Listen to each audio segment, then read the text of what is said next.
국기와 끝장의 거꾸로 지구과학 교실 시작합니다. 오늘의 배움 주제는 다음과 같습니다. 자, 먼저 에크만 수송 보겠습니다. 에크만 수송은 말 그대로 에크만이 찾아낸 해수의 수송 방향 이건데요. 이거 같은 경우는 처음에 난센이라는 사람이 원래 먼저 발견을 했습니다. 난센이라는 사람이 어떻게 발견했냐면, 얘는 약간 스토리를 알면 좋아가지고요.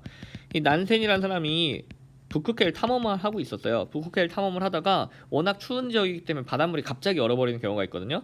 그래서 배를 타고 이렇게 가는데 이 주변 바닷물이 얼어버린 거예요. 여기가 얼어버리면 배가 나아가질 못하겠죠. 그래서 배 안에서 그냥 식량 같은 거 축 내면서 주변 경치를 구경을 하고 있었는데, 눈앞에 빙산이 보이는 거예요. 바다 위에 빙산이 이렇게 있잖아요. 그런데 바람이 이 방향으로 이렇게 바람이 분 거죠. 이 방향으로 바람이 불면 옛날에 우리 생각에 당연히 바람 방향대로 이 빙산도 이렇게 이동을 할 거야 라고 생각을 하고 있었어요.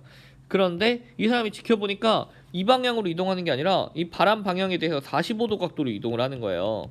그래서 어라 이상하다 하고서 돌아와가지고 본인 친구 중 좀 똑똑한 편인 에크만한테 와서, 야, 내가 북극해 가봤더니 이게 이렇게 움직이더라 라고 물어본 거예요. 왜 그런 거야? 하고. 그래서 에크만이 찾아낸 게 바로 에크만 수송입니다. 이 빙산이 이 바람 방향대로 움직여야 되는데 그렇지 않고 오른쪽으로 살짝 휘어서 움직이는 현상, 이걸 보고 찾아낸 게 바로 에크만 수송이에요. 자, 그런데 이 에크만 수송은 왜 일어나느냐? 바람이 불면은 우리 지구에는 지난 시간에 배운 전향력이 작용을 합니다. 전향력이 북반구에선 오른쪽으로 작용을 하죠. 그러다 보니까 자, 여기서 지금 바람이 이렇게 불었는데 요거에 대해서 오른쪽으로 힘을 받는 거예요. 전향력을. 그러다 보면 이 둘의 합력인 요 방향으로 해수의 표층이 이동을 하게 되는 거죠. 표면 해수가. 그래서 45도가 나오게 돼요. 그런데 표면에선 이렇게 45도로 이동을 하게 되는데, 이 이동한 이 해수 또한 전향력을 받겠죠. 어디로? 바로 오른쪽으로, 오른쪽 90도로 받게 돼요. 그럼 또 이 둘의 합력을 내보면 살짝 이 아래에서는 이 표면보다 살짝 아래에서는 약간 요 방향으로 또 휘게 되는 거죠. 근데 이것에 대해서 또 전향력을 옆으로 받게 돼요. 그러다 보니까 이 해수의 또 아래층에서는 또 이쪽으로 살짝 꺾여요. 근데 여기서 또 전향력을 받아요. 그럼 이 아래 해수는 또 이쪽으로 살짝 꺾이고, 살짝 꺾이고, 살짝 꺾이고 하다가 얘가 이제 완전히 반대로 되는 경우가 있어요. 원래 표면 해수의 이동 방향과 정반대로 가는 경우. 그럼 이때쯤 되면 슬슬 바람의 영향 때문에 생겼다고 보기 좀 어려운 흐름이죠. 완전 반대 방향의 흐름은. 그래서 여기까지, 이 반대가 되는 여기까지만을 우리가 바람의 영향을 받는 층이라고 해서 마찰층이다 라고 얘기를 합니다. 자, 그리고 이 마찰층까지 포함해서 이 전체적인 평균을 내보면 그 이동 방향의 평균을 내보면 전체적으로는 마치 바람 방향의 90도 방향으로, 오른쪽 90도 방향으로 이동하는 것처럼 보여요. 그래서 에크만 수송이라고 하는 것은 이 마찰 저항 심도까지 에크만 나선을 그리고, 나선이란 건 요 모양이죠. 요 모양. 요거를 이제 바닥에 투영해서 보면 요렇게 나선 모양이 되는 거예요.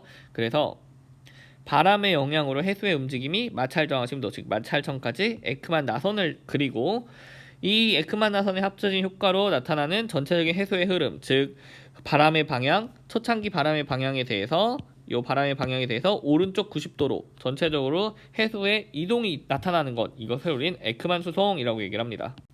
정리를 해보면 표층 해수에서는 바람 방향의 45도, 그리고 에크만층 전체적으로는 바람 방향의 오른쪽 90도로, 북반구에서는 오른쪽 90도고요, 남반구에서는 왼쪽 90도로 그 해류의 수송이 일어나게 됩니다. 자, 이런 에크만 수송 때문에 나타나는 대표적인 현상이 지역류 평형이라는 현상이 있어요. 이건 뭐냐면, 지금 여기가 이 라인이 수압이 높은 라인이고, 이 라인이 수압이 좀 낮은 라인이라 해볼게요. 그럼 수압이 높은 데서 낮은 데로 수압 경도력이 작용을 해서 해수가 이동을 하겠죠. 근데 이렇게 이동하는 해수가 전향력을 받는 거예요. 어디로? 바로 오른쪽 90도로 전향력을 받게 되겠죠. 그러다 보니까 해수의 흐름 방향이 이쪽 방향이 아니라 요 대각선 방향으로 해수가 흐르게 돼요. 그렇게 해수가 흐르게 됐다가 또 이 해수에는 수압 경도력은 요 방향 그대로겠죠. 등수압선을 따라가니까. 그런데 이 해수의 이동 방향에 대해 또 오른쪽으로 전향력이 작용을 하게 돼요. 그럼 얘네들의 합력을 내보면 해수가 또다시 약간 살짝 꺾여서 흐르게 되는 거죠. 그래서 이렇게 해수가 꺾여서 흐르게 되는데, 여기 여전히 또 이렇게 수압 경도력이 작용을 하고 해수의 이동 방향의 오른쪽으로 또 전향력이 작용을 하죠. 그래가지고 또 얘네들의 합력을 구해보니 해수가 또 이렇게 이동을 해요. 이런 식으로 결국에는 처음에 여기가 고압선이고 여기가 저압선이면 처음에 해수가 틀림없이 이렇게 출발을 하는데 결국에는 수압 경도력과 전향력의 합력 때문에 해수가 점점 꺾이다가 어느 순간 이 등수압선과 평행하게 흐르게 되는 경우가 나와요. 그게 언제냐? 바로 이 경우예요. 이 경우. 그 수압 경도력과 전향력이 서로 합력이 똑같아지는 경우, 이때부터는 더 이상 어디 꺾일 이유가 없죠. 그래서 이때부터는 제역류가 이렇게 흐르게 돼요. 그래서 이 상태를 우리는 지역류 평형이라고 얘기를 합니다. 그래서 지역류 평형 상태를 보면 결국에는 높은 수압이 있는 곳과 낮은 수압이 있는 곳에 평행하게, 얘네들과 평행하게 그 수압 경도력과 전향력이 일정해서 평행하게 계속해서 흐르게 되는, 즉 시작은 이렇게 시작을 했으나 결국에는 이 등수압선 따라 이렇게 평행하게 흐르게 되는 흐름이 생기는데 이걸 바로 지역류 평형이다 라고 얘기를 한다는 겁니다. 자, 여러분 이 지역류가 어디서 나타나냐면 여러분 대기대순환 배울 때 아마 배웠을 거예요. 이게 바로 그 대표적인 그 북적도 해류랑 그리고 북태평양 해류, 거기에서 이 지역류가 나타납니다. 어떻게 되는 거냐? 바로 우리 적도부터 위도 30도 사이에선 북동무역풍이 불고 있죠. 우리 북반구 기준으로 하면 이 북동무역풍에 대해서 오른쪽 90도로 에크만 수송이 일어납니다. 그리고 위도 30도부터 60도 라인에선 편서풍이 불게 되죠. 그 편서풍에 대해 또 오른쪽 90도로 그 에크만 수송이 일어나요. 그럼 요 가운데는 높아지겠죠. 그 해수면의 높이가 높아지죠. 반면에 적도 쪽하고 그리고 이쪽 위도 60도 라인은 해수면의 높이가 낮아질 거예요. 그렇게 되면은 결국엔 요 위도 30도 라인이 그 수압이 높아지고 여기는 수압이 낮아지게 되는 거죠. 양옆은. 그렇게 되면 수압이 높은 데서 낮은 데로 그 수압 경도력이 작용을 하겠죠. 그래서 고에서 저로 이렇게 수압 경도력이 작용을 해요. 그렇게 되면 해수가 이동을 하고 그곳에 대해서 오른쪽으로 전향력을 받으면서 휘어지게 되겠죠.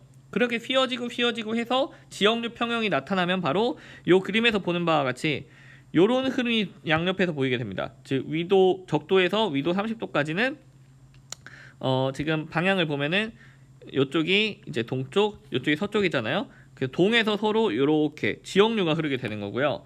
그 반면에 위도 30도에서 위도 60도에서는 서에서 동으로 이렇게 지역류가 흐르게 되는 거죠. 이거 어서 많이 본 거죠. 이게 뭐예요? 바로 이게 바로 북적도류죠. 북적도류. 북적도 해류와 그리고 위도 30도에서 60도 사이에 서에서 동으로 가는 흐름, 이것은 북태평양 해류죠. 그래서 대기 대순환에 의해서 이렇게 이런 해류의 지역류의 흐름이 생기기도 합니다. 요걸 이제 위에서 바라본 그림이 요 그림이죠. 요 그림.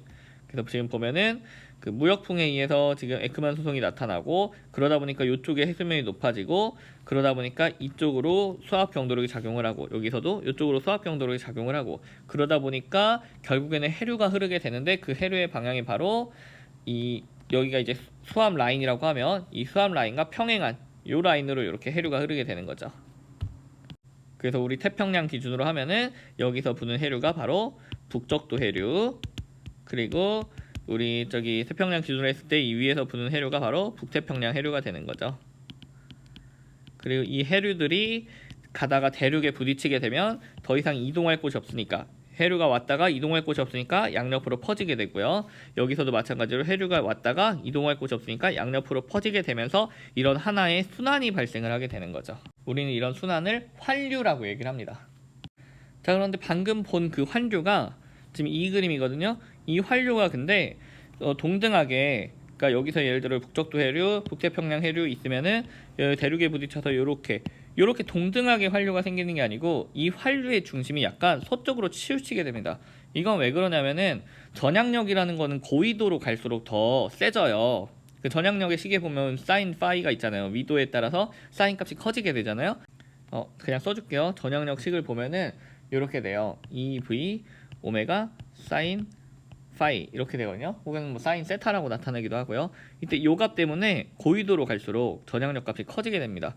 그러면은 여기에서 이렇게 올라가면서 오른쪽으로 에크만 수송을 받는 것보다 전향력에 의해서 요 북쪽에서 이렇게 내려오면서 에크만 수송을 받는 게 훨씬 세요. 왜냐하면 위에 북쪽에서부터 출발한 애가 전향력을 받는 게 훨씬 세니까, 고위도에서 출발한 애니까. 그러다 보니까 이 중심 자체가 약간 여기 중심에 있지가 않고 살짝 이쪽으로 치우치게 됩니다. 그것을 우리는 서안 강화 현상이라고 얘기를 해요. 자, 그러다 보니까 보면은 이쪽 서쪽은 약간 이쪽을 이제 서안 경계로라고 하거든요. 이쪽에 대륙이 있잖아요. 대륙의 경계면이다 해서 서한 경계류라고 말해요. 서한 경계류. 반면에 이쪽은 동쪽에 그 아메리카 대륙 있죠? 그래서 이쪽에서는 이제 동한 경계류라고 말합니다. 여기서 흐르는 해류를. 자, 그랬을 때 서한 경계류는 요 폭이 굉장히 좁아요. 그죠? 동한 경계류는 폭이 굉장히 넓죠. 그죠? 그리고 얘를 옆에서 보면 이런 그림이 나오거든요. 지금 보면은 서한 경계류 같은 경우는 여기인데 서한 경계류는 지금 여기 이 부분이거든요. 굉장히 높이가 높죠. 폭은 좁지만 깊이가 굉장히 깊은 거예요. 반면에 동한 경계류는 깊이가 굉장히 얕죠. 그죠? 폭은 넓지만 깊이는 좀 얕은 편이다라는 거죠. 자, 그러다 보니까 폭이 이렇게 좁은데 많은 해수가 지나가야 돼요. 그러다 보니까 속력이 굉장히 빠른 거죠. 유속이 빨라지는 겁니다. 폭은 좁은데 많이 지나가야 되니까 유속이 늘어나요. 반면에 여기는 동한 경계로는 유속이 느려도 되겠죠. 어차피 폭이 넓으니까 천천히 지나가도 많은 해수가 지나갈 수 있으니까요. 자, 그리고 우리는 이때 보면은 서한 경계로 같은 경우에는 남쪽에서 북쪽으로 이동을 하는 거예요. 그죠? 남에서 북쪽으로. 남쪽에서 북쪽으로 흐르는 거를 우리는 난류라고 얘기를 합니다. 물론 이 난류에서 따뜻하다는 의미도 있지만, 그러니까 적도에서 올라가는 해류니까 따뜻할 거 아니에요. 그런 의미도 있지만 남쪽에서 북으로 흐르면 무조건 난류라고 부릅니다. 반면에 동한 경계로는 북쪽에서 남쪽으로 흐르는 거죠. 그러다 보니까 이런 걸 한류라고 얘기를 해요. 물론 북쪽에서 흐르기 때문에 차가운 해수다라는 의미도 있지만 보통 차갑지 않더라도 북에서 남으로 흐르면 한류라고 얘기를 합니다.